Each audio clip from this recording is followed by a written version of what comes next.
Hey, you! Wanna fight me? Oh! Me? You want to try my kung fu?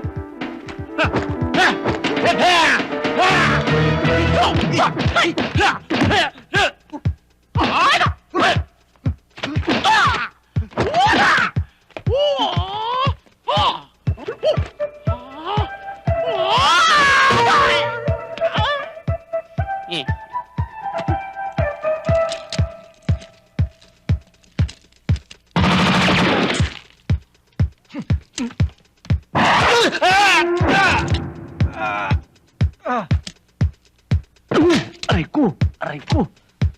Wala nang bala. Uy! Salamat. Uy!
Aba?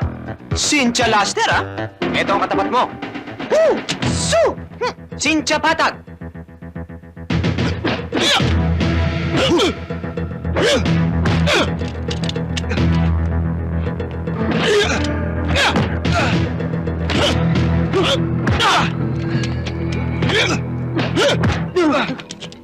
Bago yun, ah.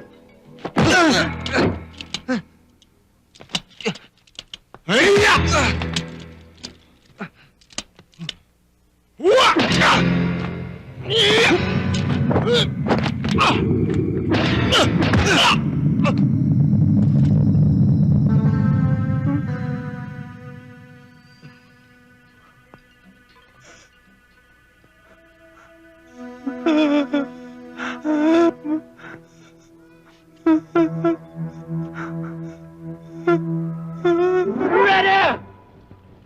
Get set! Go! Hindi ako kayo. Go!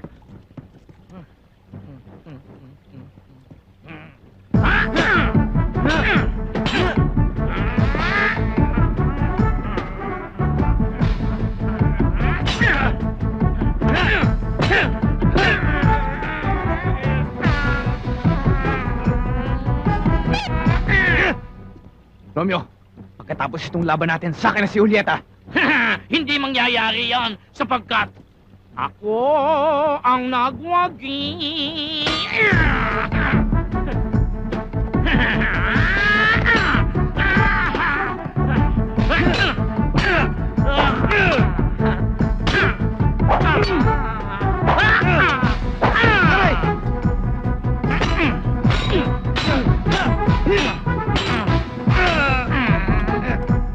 Pagod na ako. Ha? Waiter! Anong order niyo, sir? Isang orange juice, guyabano juice, calamansi juice, at saka isang buong fried Ay, sa chicken. kanya, sir. Ay, tubig na lang yan. Yes, sir.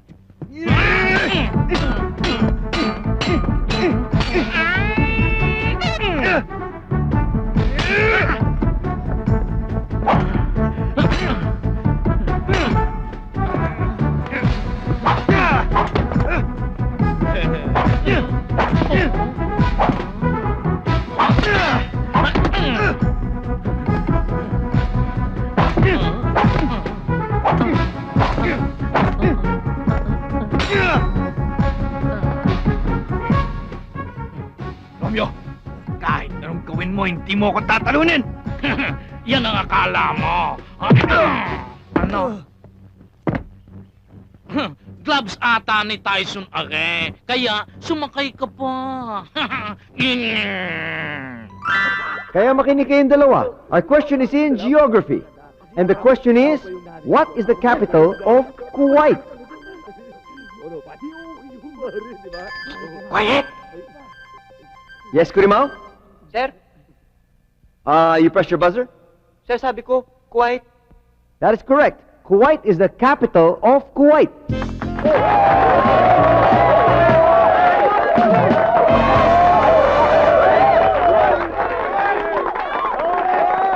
Congratulations, Kurimao. Magbabalik po kami after this. Patay, Piolo. Nanalo ng 100,000. Huwag kang mag-alala. 100,000 lang yun. Walang kwenta yun. Ang laki ng utang sa akin noon. Kailangan bayaran sa akin ng 1,000. Kung hindi, akin ang Kurimaw. Welcome back to the quiz show. So far, we've given away 100,000 pesos as we approach question number 2. Question number 2, in history.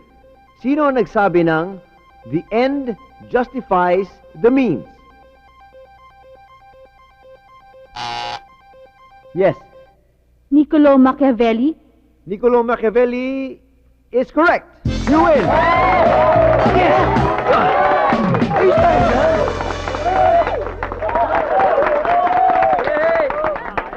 Question number 3. In science and technology, who invented the double-acting rotative steam engine?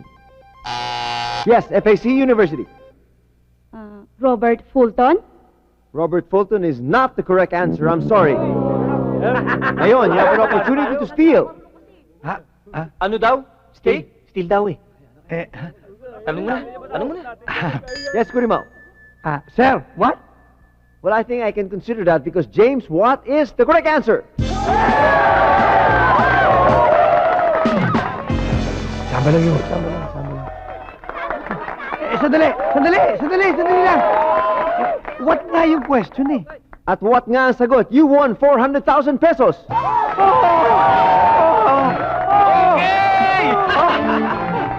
Anyway, to recap right now, Kurimao has 500,000 pesos to their name. Dito naman sa kabilang panig, FAC University has 200,000 pesos. Magbabalik po kami after these few reminders. Don't go away.